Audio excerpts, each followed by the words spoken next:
Diabetes Connections is brought to you by One Touch. Every touch is a step forward. By Dexcom. Take control of your diabetes and live life to the fullest with Dexcom. By Tandem Diabetes Care, makers of the t:slim X2 insulin pump. And by Real Good Foods, real food you feel good about eating.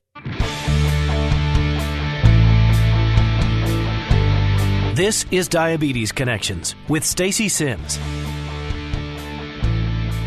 This week, Ask the D-Moms is back. This time around, we're answering your questions about the right ages for diabetes development, wearing extra gear for DIY systems, and a discussion about praise for routine diabetes stuff. When we do that to small children, we're putting them up on a pedestal, and they, in their mind, create expectations of how they think we want to perceive them. And then when the time comes down the road when they might not want to do those things anymore, or they might feel uncomfortable about it or be burnt out about it, they're afraid to tell us because they don't want to let us down. In our community connection this week, I Hear You, a new social media campaign to promote inclusion and amplify our voices online. And Tell Me Something Good, rafting trips, college decisions, and a very brave 6-year-old. This podcast is not intended as medical advice. If you have those kinds of questions, please contact your healthcare provider. Welcome to another week of Diabetes Connections. We aim to educate and inspire about type 1 diabetes by sharing stories of connection, and sometimes those stories are ours. And that's kind of what Ask the D-Moms has become. You know, Moira McCarthy and I sharing the stories of our kids and our parenting in the hopes that just hearing those stories and hearing what we've learned from our many mistakes can help you. This time of year, it may seem like the diabetes news is coming fast and furious again, like it did a couple of weeks ago this summer. And that's because the AADE, the American Association of Diabetes Educators, has their conference late in the summer. The American Diabetes Association has their conference earlier in the summer. And between those two big events, generally, a lot of information gets released. You know, companies will talk about upcoming products. They'll release new studies, that kind of stuff. So as I've said before, a weekly podcast like this one isn't always the best for that kind of breaking news. So that's one of the reasons why I started the Facebook group. It's Diabetes Connections, the group. If you're not in there, please go ahead and join. If you look to join, please answer the questions. There's only 2 questions. I have a waiting list of, it's dozens and dozens of people. I think I've got 75 people on that list who wanted to join but didn't answer the questions yet. So if that's you and you're wondering why I haven't clicked come on in, it's probably because you haven't answered the questions. So go check that out. The group has really become a great place to share news, share our take on things. We've had some good discussions in there. And I share it on the Facebook page as well. But let's be honest, nobody sees Facebook pages anymore unless you have 1 million followers. So Facebook algorithms are tricky. But the groups, you can always just check in on the group and see what's going on. And of course, we send out the newsletter every week if you're not in the Facebook group. I do want to say real quick that Benny is home from non-diabetes camp. I'm taping this episode a little bit earlier than I normally do because we're on the road again. As you're hearing this, we are back from a visit to my parents' house, but I'm taping it so that we can hit the road and I can bring Benny to see his grandparents and I can collect my daughter who's been having a wonderful time with them. She and her cousin have been on a graduation celebration trip with them. It's been a really special time for my parents to have their 2 granddaughters with them. So I can't wait to see the pictures and find out how all of that went. But in terms of Benny, he just came home from non-diabetes camp. He's been gone almost a month. Of course, I'm so happy to have him home. He had a great time. We did have some excitement right at the end of camp. And I'm hoping that he'll share this with you at some point on the podcast, that we can sit down and talk about his camp experience this year, which really seemed to go very well. But the frustration at the very end, had a pump broke. Still not exactly sure what happened. He's pretty sure he banged it on something as it was in his pocket, but he doesn't remember the incident. And it doesn't really matter. The screen's cracked, and it's cracked to the point where, you can't press the buttons. But Tandem was amazing, overnighted be the pump. He came home, he hit the showers, got out of the shower, and the pump was delivered. So can't ask for better timing than that. Put it on, took a nap. Kid slept. He went to bed at 2:30 on a Friday afternoon and woke up briefly at 11 o'clock. At night, he was a little on the low side, treated that, went back to bed until 10 o'clock the next morning. Oh my gosh. But we're lucky because he's been taking long-acting for almost a year now, basically a year in conjunction with his pump. So he had some basal insulin on board, about half of what he really needed. And he knows how to take shots. We talked briefly on the phone about just the math for the last 24 hours at camp. It was less than 24 hours. And he did great. But, that's the frustration of type 1 diabetes, isn't it? It's not just the shots. It's the thinking more. It's is this going to ruin my last 24 hours at camp when I'd really rather be hanging out with my friends who I'm not going to see for a while? It's just, that's the kind of stuff that I worry about mostly for my child. He's great with the shots. He's great doing the tasks. But to me, it's more of that mental frustration that I really do worry about. He did do very well. We've talked about it among ourselves, and hopefully he'll share some more of that with you at some point.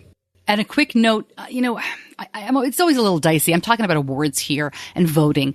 And, I've asked a couple times in the Facebook group this summer already for some awards that I'm up for. But I'm going to do one more ask. And I like this one a lot because it's for the entire diabetes community. Myabetic, the people who make those beautiful cases and purses, they have put out the Myabetic Diabetes Awards. So they're asking you to vote for what they're calling the most popular influencers in the diabetes community. Now, look, I'd love for you to go there and vote for us for the podcast award. But I'm telling you, if you go to the link, I'll put it in the show notes, and I've posted in the group already. This is a great way to find cool people to follow and listen to. So that's why I'm linking it up. I don't know that we're going to win. I have no idea who's voting and how and whatever. Look, my win is that you're here every week. And I'm not saying that like an Oscar nominee, who loses and has that big smiley face on. I mean, I would love to win, but this is going to be a popularity contest. So I have no idea how many followers other people have and that kind of stuff. But I think it's great because it gives you a chance to kind of scroll through if you're new to Instagram, if you just got on Twitter or you're looking for other podcasts. These are the people that Myabetic feels are the top of the community. I don't know the right phrase to say. They say most popular influencers, but it's a great way to find new stuff. So that's why, and you get 20% off to use at Myabetic. So go there, please vote for us. I'll practice my, yes, I'm just thrilled to be nominated face, and I'll keep you posted. Diabetes Connections is brought to you by One Touch. One Touch has been a trusted brand in blood glucose management for more than 30 years. This past year, Pharmacy Times and U.S. News & World Report named One Touch as a #1 pharmacist-recommended brand in blood glucose monitoring devices based on a survey of pharmacists nationwide. Find out more about One Touch brand products at diabetes-connections.com and click on the One Touch logo. Hey, Moira, how you doing? Good. It seems like it was a minute ago that I was with you at Friends for Life. I know. It was so fun. It's always better together. But your town is busy in the summer, right? You live in this little town that everybody wants to go to. Yeah, and next year is going to be the big year. So I live in Plymouth, Massachusetts, where the Pilgrims settled. They stopped first at Provincetown, but then they settled here in Plymouth. And every single road in my town is under construction. And in the summer, I live right on the edge of the historic district. In the summer, we get over 1 million people a week anyway. So it's just kind of crazy. So I'm glad that we're podcasting and not driving somewhere to see each other in person, even though I always like to see you in person. I'm trying to think of what the corollary of that would be in my town. We have nothing. I mean, certainly not the history, but I'm thinking like when the NASCAR race is in town, my traffic gets all jammed up around here. Yeah, and the locals are used to it. We have our secret routes, but I'm telling you, every time I turn, I'm like, oh, good, another construction. So cops are making lots of good overtime, and construction workers are making money, so it's all good. It'll be beautiful by next year, I'm sure. That's right. Oh, my goodness. All right, so as you mentioned, we were at Friends for Life last month, and so this episode, we want to have a discussion about a lot of the questions that we got because it was so much fun to talk to a lot of people and meet many of you. But we also got a lot of questions, and it was funny, Maura. I think sometimes these things come in waves, right? And we got a lot of the same kind of stuff. So let's start with one that I got from 3 different people with children of 3 different ages, and it was all about when will my child be able to do XYZ? And how can I make sure that I either don't impede them, don't push them too hard to do it, right? And encourage them in just the right way. So we're talking about a dad with a 4-year-old. He was wondering about, being able to check blood sugar independently with supervision, obviously. A mom of a 10-year-old who had heard me talk about how by age 12, Benny was able to do insets. And then this was a parent of, I think it was 15, might have been 16, but 15 or 16-year-old. When is it time for the parent to really butt out as they get ready for college? So I will throw all of that just in your lap to generalize and kind of start us off with. So I'll just say yes. Oh, I need to say more than that? It would be helpful. It's really interesting because when I look back on 22 years almost that Lauren's had type 1, as I've said before, but for new listeners, diagnosed at 6. She's now almost 28. There were so many transitional times that it's almost like your entire life as you grow up with diabetes is a transitional time. So it doesn't surprise me that we got so many questions at so many levels. And the first thing I think we should talk about is the young child. And one of the things that I learned is that it's not the best idea to celebrate when your young children do these kind of things on their own. In other words, the first time they prick their finger themselves, you call everyone in the family and you have a celebration. And the first time they do a shot themselves, you get them a pony. And the first time they change a site, you get them a Maserati or something. But to me, that felt like the right thing to do. And years later, I learned from the wonderful Barbara Anderson, which anyone who's interested in reading some really great diabetes psychology stuff, just Google the name Barbara Anderson and diabetes and psychology. She's brilliant. I was lucky enough to have her as a medical advisor on one of my books. Anyway, what she said to me is, when we do that to small children, we're putting them up on a pedestal, and they, in their mind, create expectations of how they think we want to perceive them. And then when the time comes down the road when they might not want to do those things anymore, or they might feel uncomfortable about it or be burnt out about it, they're afraid to tell us because they don't want to let us down. They don't want to let us know that maybe they're not on that pedestal. Does that make sense, Stacey? Yeah, absolutely.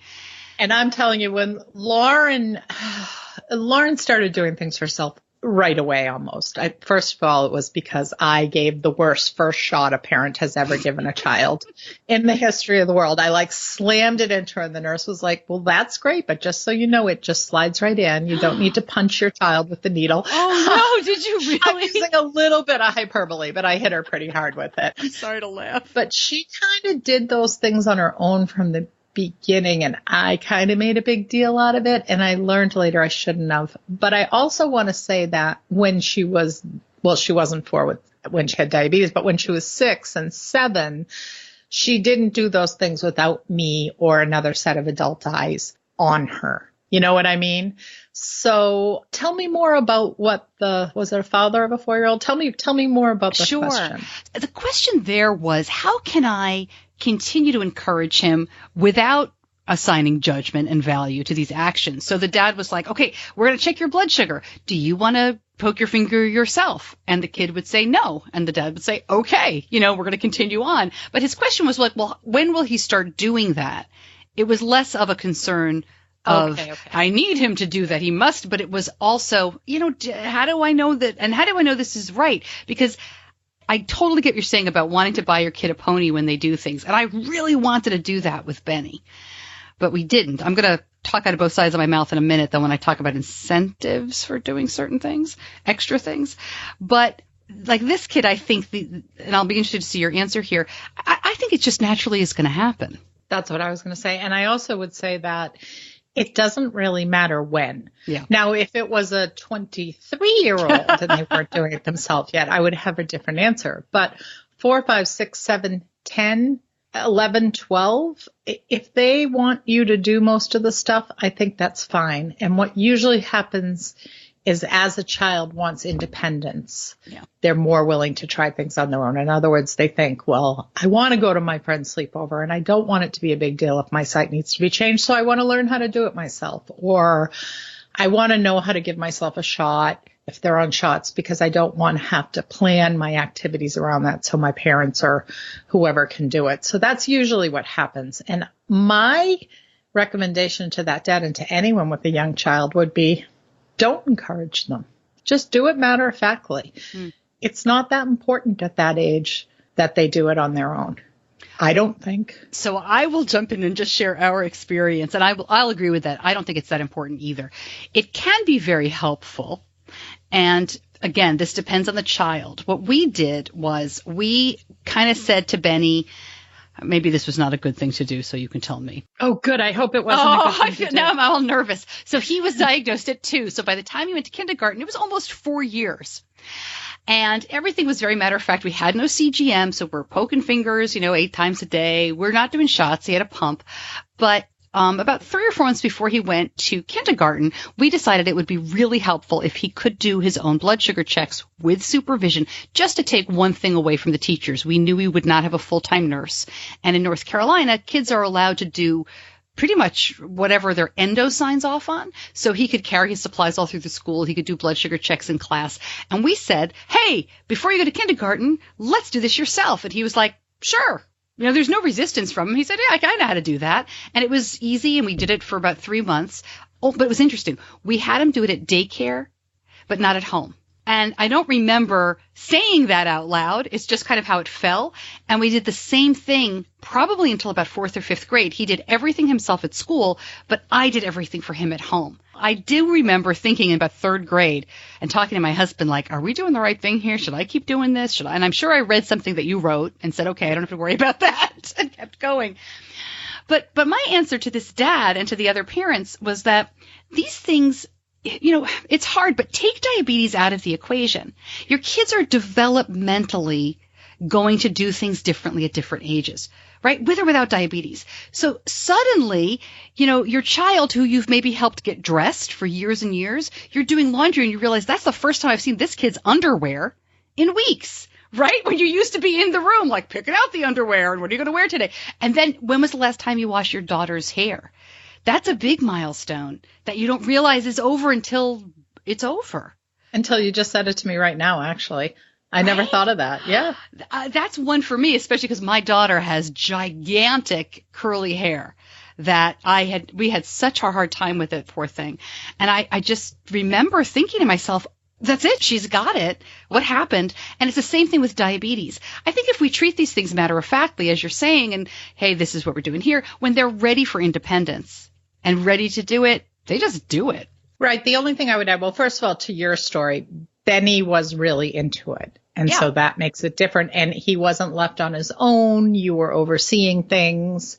So I wouldn't argue with you on that. As far as the rest of it goes, you're right. It's case by case, but I also think that it's super important not to push that on your kids until after an age where it's like, give me a break. and we can talk about how it might make it easier for us if they know how to do that. But we as parents need to make sure it's best for them. And so you knew Benny was fine. You knew he was okay. But if Benny had said, I don't really like doing that, or I don't want to do it, you wouldn't have done it.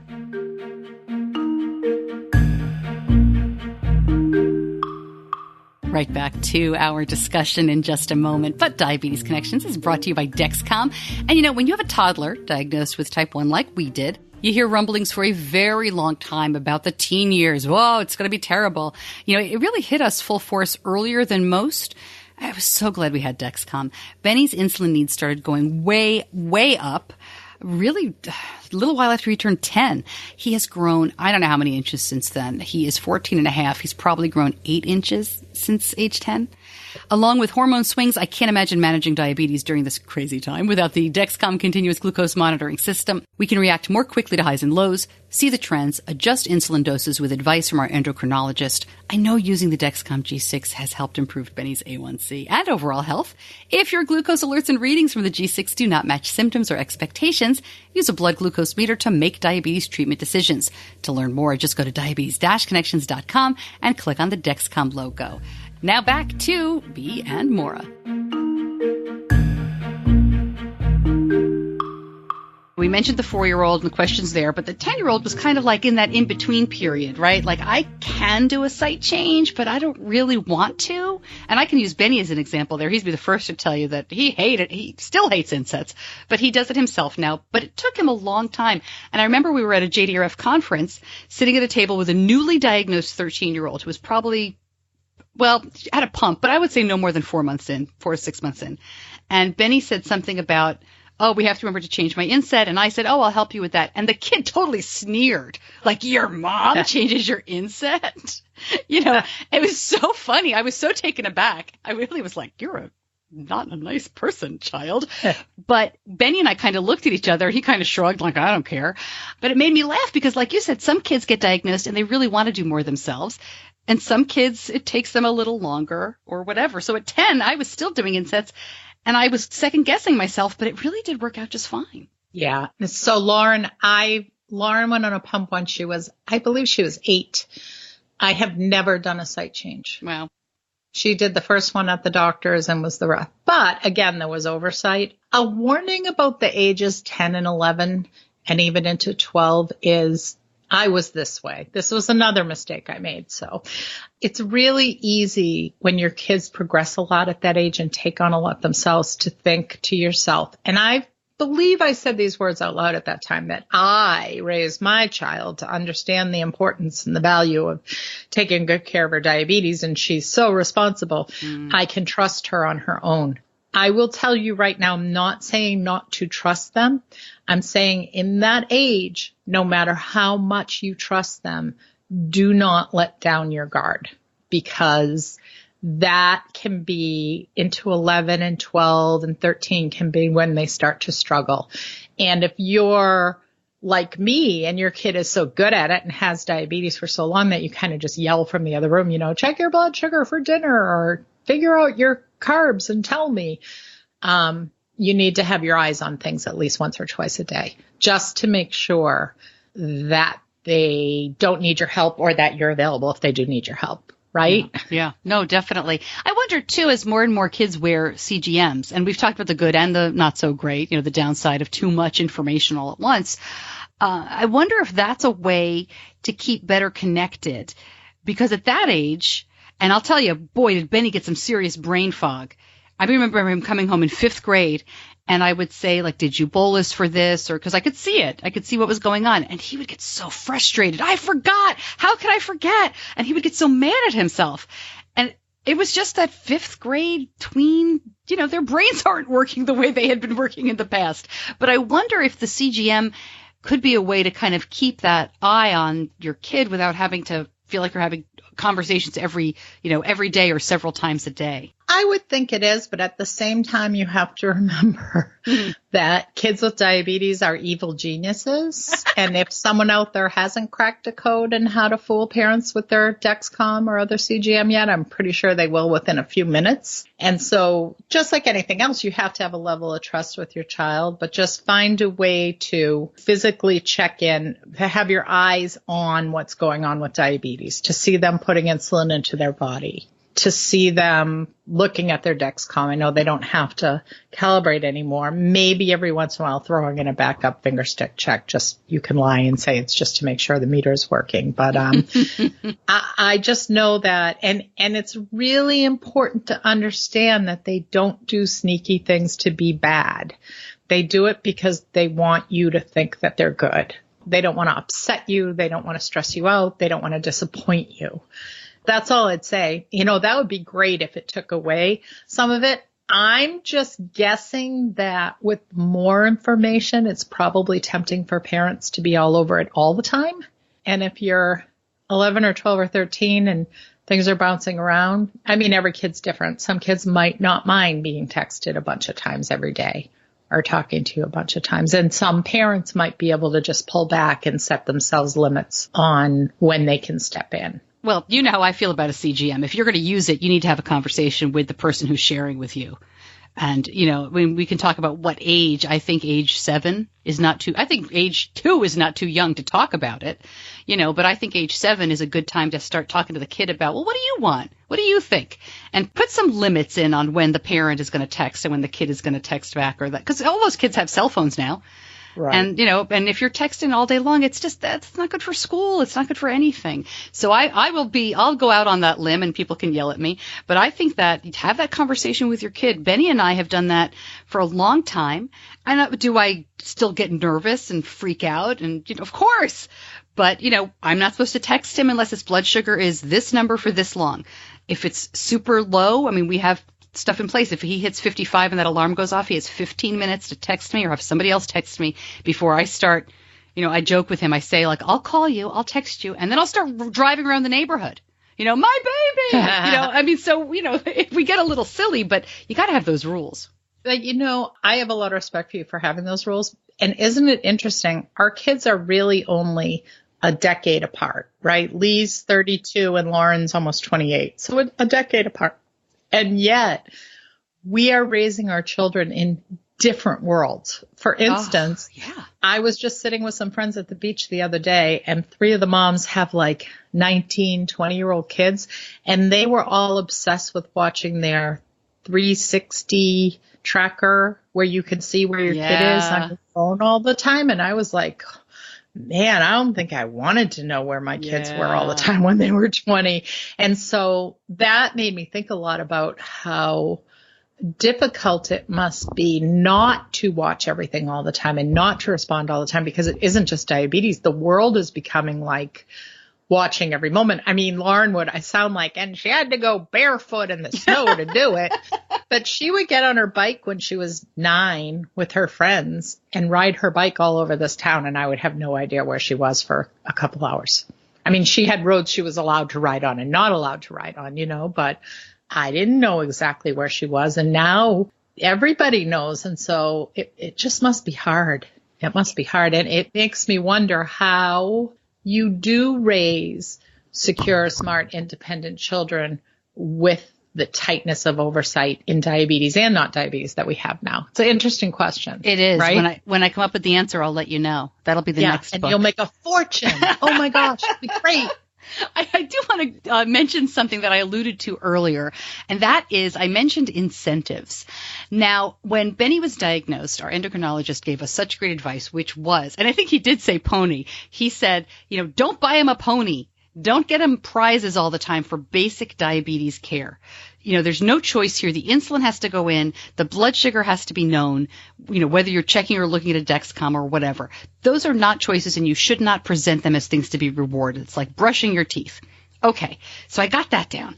But as we added things that Benny wasn't so sure of, and this was when he was older. So the example I'll give is Tresiba. When we added something like that, and I've talked about this before, he takes long-acting along with the insulin pump. Who wants to take an extra shot every day? And he wasn't 100% sold on it. We weren't exactly sure what the outcome would be. So I said, if you try it for a month, those headphones you've been saving up for, I'll pay for half of the headphones. 1 month, try it. And he said, great, and he did it, and it's a year. It'll be a year when this episode comes out. It's a year that he's been on Tresiba. And it was wonderful. It was a huge success. And he got used to it very quickly. But, I'm not sure whether those are the, quote, right parental things to do. It's just something we've done over the years when, move a site, try a brand new place, right? You're going to put your Dexcom somewhere new. You're going to put your insert somewhere new. I will give an incentive for something like that. Stop poking your pinky every single time. I remember this vividly. I think that was the first one. He would only use his left-hand pinky to check blood sugar. And he was getting a giant callus, And the endo was like, you got to stop, dude. And I hadn't really, I had seen it, but I was in denial, it'll be fine. So I think I gave him a small Lego set if he could not use his pinky for a specific amount of time, 3 weeks or whatever it was. You're lucky he's a boy. That would have cost you a Coach bag. I'm not even kidding. So guilty as charged. There's more than a few designer pocketbooks in Lauren's life from things that I convinced her to do or to try out. And I think you're right on you can't give them a beanie bag, whatever those are called when Lauren was diagnosed, the Beanie Babies. You can't give her a Beanie Baby every time she gets a shot because she was getting a shot 4 or 5 times a day back then, But when she did something special, and then there are ways to reward your kids tied to regular things that are kind of unique. And one of the ones in my first book, The Everything Parent's Guide to Diabetes, that people still talk about now, although it will be less and less as more and more people use CGMs, is blood sugar bingo. And we made a bingo board on the refrigerator, one for her and one for her sister without diabetes. And we put all different numbers on it, not just in range numbers, but high numbers and low numbers and in between numbers. And whenever she checked and someone hit, they got a bingo. And when you hit the whole bingo, you got to pick the park you want to go to or pick a fun activity or things like that. And that was pretty effective around here for a while. Yeah, I think you've got to find something like that, right? That just kind of involves the kid, gets them thinking about stuff, doesn't make it a job and really, heavy on. Makes it a little fun. Makes it a little fun, but they get it. It's not really, they know the difference. They know that it's not. What I liked about that game too, and I came under fire for it from some people on the interwebs, is that it did include all numbers. And the reason that I did that is that every number is a good number because it's information. And so I wasn't going to reward her for when her blood sugars were within range. I was just going to let her be part of the bingo game every time she checked because it was fun. And the subliminal message is every time you check, you win. Yeah, no, I think that's fabulous. And then it's what you said a while ago with they're just trying to please you. And if you only have the in-range numbers, then they know that anything out of that is not going to make mom happy, so I don't want to share it with you. Right. Do you think that my almost 28-year-old daughter has a diabetes bingo board on her refrigerator in her apartment in Washington, D.C.? I hope so. Nah. Wouldn't that be fun? Oh, that well. Would be... They grow up. Oh, no. All right, so here's another question that came up. And I saw this in 2 iterations on Facebook. I'm not going to quote anybody specifically. I'll just pass it along from somebody else at Friends for Life who approached me with this question. And this question is a little dicey. So it's all about the technology of looping and open APS. And I know listeners of this podcast are familiar, but just in case, this is where you're using either for open APS and open Android and things like that, you are basically creating your own closed loop system with a pump and a CGM. For that system, you need an old Medtronic insulin pump because there's different security on it, and you can create your own closed loop.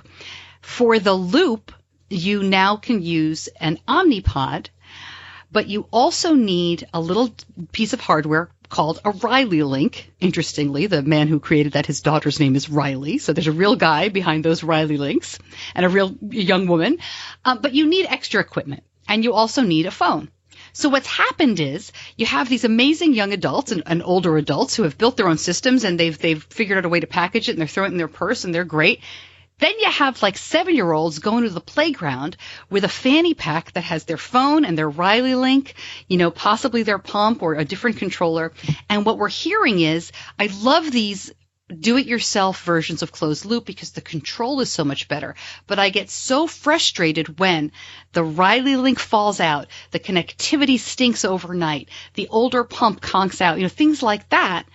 And the parent is getting frustrated, not because the kid's doing anything wrong, but because there's more for these little kids to carry, and the kid is getting frustrated. So, they're tough questions because, man, these systems work really, really well. I'm going to premise this with, I dream of my daughter wanting to loop. I dream of it, not because I worry about her safety, not because I worry about her at night living alone in a big city, not because I worry about her future and complications. I don't worry about those things. I know that she could take good care of herself without it, but because I really think it would make her life easier. That said, she does not want to lug that stuff around and wear that much technology on her body. And so she's an adult. It's her choice. But let's go back to the kids. I think with little kids, you can talk them into, giving it a try and give it 6 months. And I know you have to lug this around, but I'll buy you a pony, haha, or whatever. But an incentive. That's the good use of an incentive. But in time, if it makes a child or teen or young adult or whatever not comfortable in the way that they choose to live their life, I think that comfort in the way you choose to live your life is equally as important as what kind of technology you want to use. And I'll also say that I don't think my daughter would be any safer on it. I think she's really smart. She grew up knowing how to take care of her diabetes, and she's perfectly safe in what she uses now. I just think she'd be more comfortable, but it's not my choice. And so if she was 12 and she was uncomfortable with all that, I would let it be her choice too. Yeah. And before, I know I'm going to hear people say, it's not a lot of equipment. You're making it sound like it's a lot of different stuff. It's a lot better than it was. Look, these are not questions I'm making up. These are things that people are posting about and asking us about for real. So any additional... Well, also, I'm going to interrupt you. It's not a lot of equipment to me who doesn't wear it and doesn't have to carry it around. So how dare I tell my daughter that it's not that much equipment? To her, for whatever reason, it's too much. Right? That's exactly what I was going to get at. It's easy for me to say, oh, it's no big deal to carry a bag with you. My kid's 14 years old. There's not a lot of boys who are carrying purses. Luckily there are not a lot of purse. It's a satchel. Right. It's a merce. But there are a lot of boys now, a lot of teenagers, male and female, who do carry bags for their electronics. So we're lucky in that way. And as long as it didn't look like a medical bag, we were okay. He will not carry a big red marked, medical. So if it was a daughter instead of a son, part of your issue may be the lines of the body. And this was actually Mary Tyler Moore's argument. And she said this in testimony in front of Congress when I was there once, when they asked her why she wasn't wearing a pump and a new CGM, which had just come out. And she said that she grew up as a dancer. She still considers herself a dancer, and equipment attached to her body just isn't how she envisions herself. And that's her right. It's not like a kid would be saying, I'm not going to take insulin because I don't like it in my body. That's not a choice. But it is a choice what you use. And it's killing me too, because as I've told you, my daughter was the first or one of the first children to go on an insulin pump in our state. Period. We are early adopters, and I'm watching all this stuff happen. I'm like, don't you want the Riley link? I'll get it for you, but maybe someday. The other thing too is I hear parents saying, well, my 9-year-old or my 11-year-old has had this long enough, and they understand the importance of it, and they understand the concerns. No, they might very well change their mind, because that was my daughter too. If you told me at 10 or 11 or 12 or 13 that she would have a time when she wouldn't want to wear an insulin pump, I would say, no, there's no way on this earth she would ever make that decision. But right now she is making that decision, and it's fine. Except that I wish it was different, but it's fine. Only because I like cool new things. Yeah. Well, and there's a lot that comes with, the reason why people are willing to put up with the extra bulk many times as adults, or even some kids who are teenagers who are willing, is because there are benefits. This stuff is great when it's working. And, there's a lot of good stuff that can come from it. But I think you and I have said this over and over again. We have to remember that we're not raising numbers. And so to try to force someone who doesn't want to schlep things or wear things or, have stuff on their body, it's just not something, in my opinion, that's worth a drop of.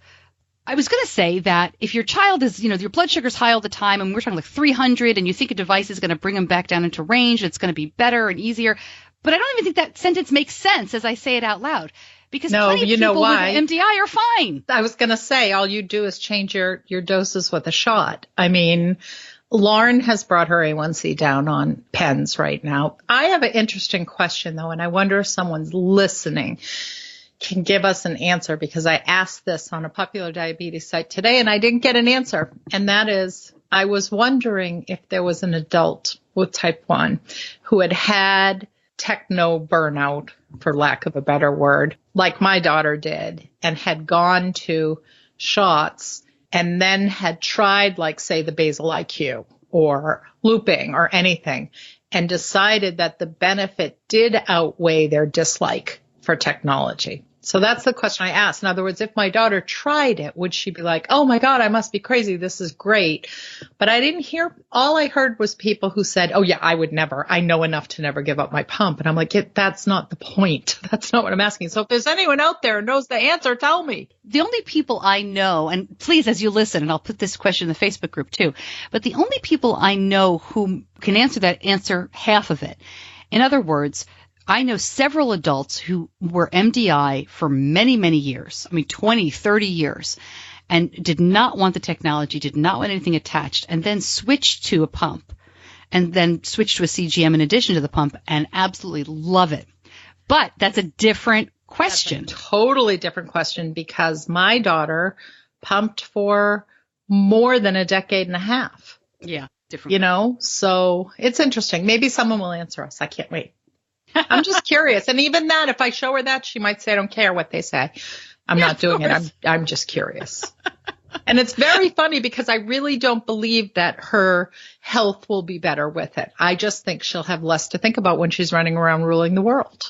That's great. You know what Benny says about control IQ, which is the other part of the equation that limits highs with the tandem system. He said it on this podcast a couple of months ago. He said the best thing about it is that parents are going to think we kids are doing everything we're supposed to do. And we're dosing all the time. And really the pump's doing all the work. He's like, I can't wait. It's going to make me look really good. That's awesome. Good old Benny. Oh, my goodness. And as we're talking, I haven't seen him. I've got no blood sugar numbers since July 8th. This is crazy. So proud of you. Oh. How does it feel? It feels weird still because he comes home, as you and I are talking, he comes home in less than a week. So it's been 3 weeks of no blood sugar numbers. And the first week, I literally just pressed it on my phone. I would go, oh, time to check in Facebook, Twitter, Dexcom, and there would be nothing there.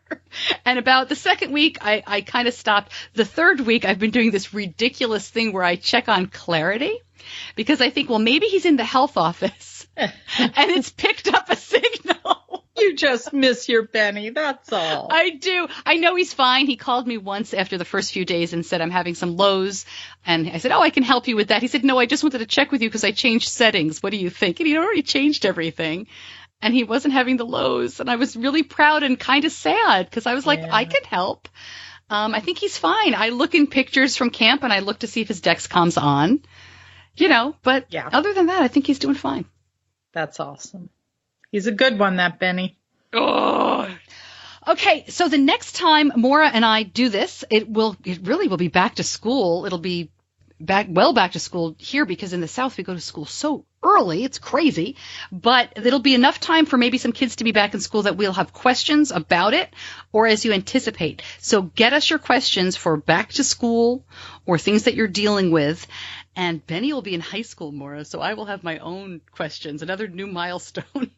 Wow. High school goes by so fast and then college goes by faster. You're going to experience both those things. I know. My daughter's going to college. Don't tell me it goes fast. I'm trying to put the brakes at stop. Also happening over the month of August is my daughter is starting a very exciting new job, which I think when she's a couple months in, you should have her on to talk about because it impacts everyone listening to this. She's the new director of Patients for Affordable Drugs. She's going to be working on getting all drugs, not just diabetes drugs, to be priced better in America and the system to work better. Kind of cool. Oh, fantastic. She is going to change the world. I know. I'm like, don't they need a grown-up to do that? But whatever.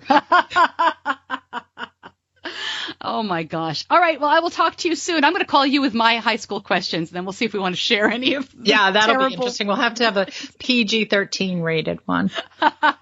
Always good to talk to you, Stacey.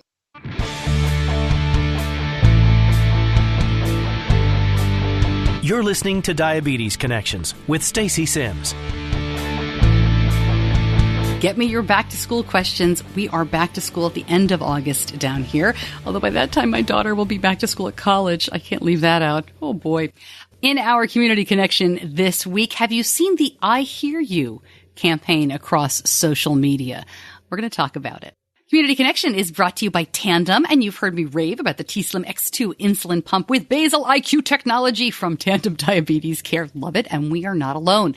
The results of a 2018 clinical study known as the Prologue trial showed 91% of study participants said the basal IQ feature on the t:slim X2 pump was easy to use, and we agree. We are thrilled with it. Benny loves that it looks modern, not like the clunky brick he used to use, and I love that he finds it easy. Find out more about Benny's pump at diabetes-connections.com and click on the Tandem logo.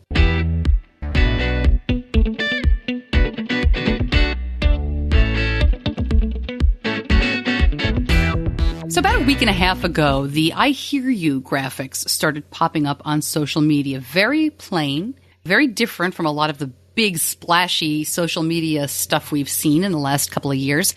It was very, frankly, calming, very plain, just a graphic that said, I hear you. And individuals were posting about, their experience with diabetes and affirming others with type 1. I love this because I hear you just speaks to me as a podcaster, trying to tell your stories, trying to bring the community stories to a larger audience so we can all hear each other. I truly feel that everybody has a story to tell. Everybody's story is valid and can help someone else. So I wanted to kind of find out more about what I Hear You was all about. It turns out it is from Heather Walker, who's been in the online community she's working on her PhD, and I'll link up her blog. I actually already linked it up on the page and in the group, so I hope you've read it. But she talked about never doing research for just the sake of research. She wants to affect change. So in working on her PhD, she put together a group of people with diabetes, which she called peer collaborators. And they went into looking, what's the best of our community? What could be for diabetes online communities? And they designed this I Hear You campaign. The hope here is that it's not just the main people with the biggest followers that you'll say, great job, and click like and move along. The idea here is that we need to acknowledge the voices that aren't very often heard, right? To recognize the effort that many people put forth just to raise their hand and say, I'm here in the diabetes community. I message a lot of people who have great stories who don't want to come on a podcast, and I respect that. They don't want to talk into a microphone. They don't want to be recorded on their phone. But they have great stories to tell. So how do I share those stories? How do I help somebody else going through something similar be connected to this other person over here? So I love this campaign because I think these are hard questions, right? How do we get the information and the support to people who are not even in the online community? I mean, I've created, and I can't take big credit for it. It kind of naturally happened, but I did put the work in. But I've created a local community where we meet up. We have a Facebook group. It's parents. We do dinners. We do meetups. JDRF has used our group, and I'm willing to give it to them, to promote their events because it gets people to meet, right? And I think that in real life connection is more important, frankly, than the virtual one. But how do you do that in your town, right? How do we get this podcast to people who might benefit from it, who aren't on Facebook, who aren't in the Facebook group? These are difficult questions. I think it's great that a campaign like this is pushing to try to answer them. So please check it out. Feel free to grab the graphic off of the Diabetes Connections page. It was posted about a week ago, but it's in the Facebook group as well. Grab it for yourself. Tell people what I Hear You means to you. And if you're able to somehow use it to connect in your local community, let me know, because I think sharing those ideas is really where the change is going to come. I certainly could have put I Hear You into the Tell Me Something Good category, but we've got a lot of good stuff that belongs there. Tell Me Something Good is brought to you by Real Good Foods. During the school year, I cook a lot. It's not my favorite thing to do, but I put dinner on that table probably 4 days during the week, and I try to get my husband to cook on Sundays, and that has been fabulous. But, during the summer, I don't cook as much. Kids aren't around as much. I don't care. It's hot. So it's great to have Real Good Foods to just be able to say, all right, you can choose. Do you want pizza? Do you want stuffed chicken? Would you enjoy breakfast for dinner? And it really makes my life a lot easier. What I also love about Real Good Foods is that they're available where I shop already. They're at Walmart, they're at Publix, they're in my Harris Teeter. If you want a wider variety than may be available in your grocery store freezer, you can always go online because they've got all of the products there. They've got free 2-day shipping. It is great stuff, and you can find out more. Just go to diabetes-connections.com and click on the Real Good Foods logo.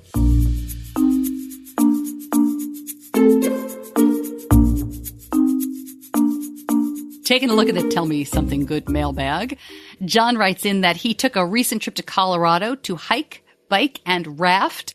No 50 and 50, alluding to the efforts to climb all 50 states' highest peak. And in fact, I'll tell you more about that in just a moment. But he said no 50 and 50, but climbed the Manitou Incline. I'm not sure I'm saying that right. Some lows, but nothing serious. Also, first time using Toujeo for the rafting trip to ensure my pump didn't fail or get damaged. And that is a long-lasting insulin, a basal insulin like Lantus or Tresiba. So awesome job there, John. And congratulations. That sounds like a really fun trip. And the picture looked great too. Cammie writes in, my something good is my son going away to college just said he wants to get the Dexcom. Woohoo! I had ordered it before he even finished his thought. And I'm laughing because I know Cammie. That's great news. The great news is that he decided he wanted to use it. And I wish him success. And Cammie, I wish you all the best sending him away. I know it's been hard work to get here. He's going to be great. And Christina writes in, so proud of my brave 6-year-old Rose. We just tried a new site and she was awesome. I love hearing that. It's so tough. Whether you're a little kid or an adult, it's not easy to move those sites around. We know it's a necessity. So good for you, Rose. Keep on going. We love it. Hey, 50 and 50. I'm glad John brought that up. Since we talked to Patrick, and again, I shared this online, he is continuing with the project. So Michael is still recovering. He'll have some physical therapy ahead, but Patrick is moving forward with the climb. So we're still waiting to hear exactly how this is all going to play out.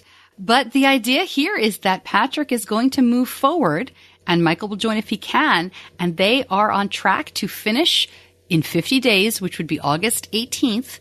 And that last peak will be in Texas. So I'll try to keep you posted. It'll definitely be more of a social media update than here on the podcast. I think the mental strength these guys are showing is absolutely amazing. I should explain, if this is the first you're hearing of it, Project 50 and 50 is a project that started earlier this summer. 2 outdoorsmen with type 1 diabetes who set out to climb the highest peak in all 50 states and to do it in 50 days. But there was an injury. They were coming down from a peak, and Michael, they both fell. Michael was injured more seriously. Patrick has been able to continue.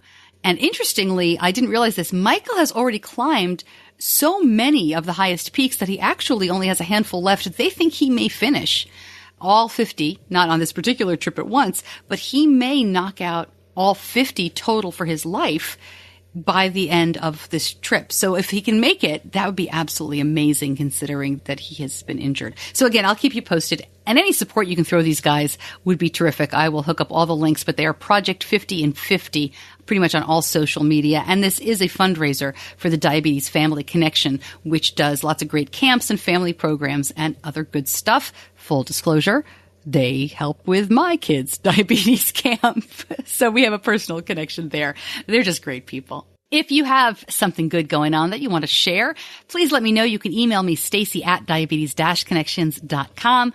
You can direct message me on any social media. I'm on Instagram, Facebook, and Twitter mostly. And I have accounts as Stacey Sims on all of those platforms.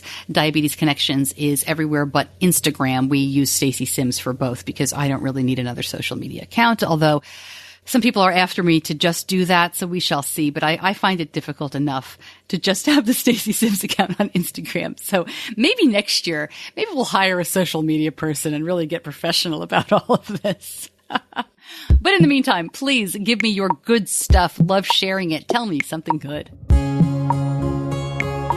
Okay, next week's show, we are going to be talking to the CEO of Insulet, makers of the Omnipod system. Shacey Petrovich sat down and gave me some great information about Dash, about Horizon, about all the upcoming stuff. And thank you for sending me your questions. We don't use this system, so I wanted to make sure I was asking questions that were practical and really got to the heart of what you wanted to know. I'll give you a sneak peek. She said those questions were tough and smart.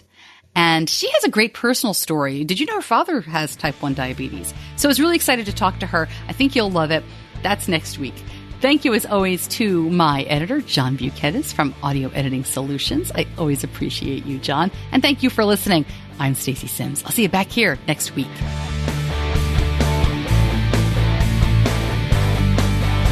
Diabetes Connections is a production of Stacey Sims Media.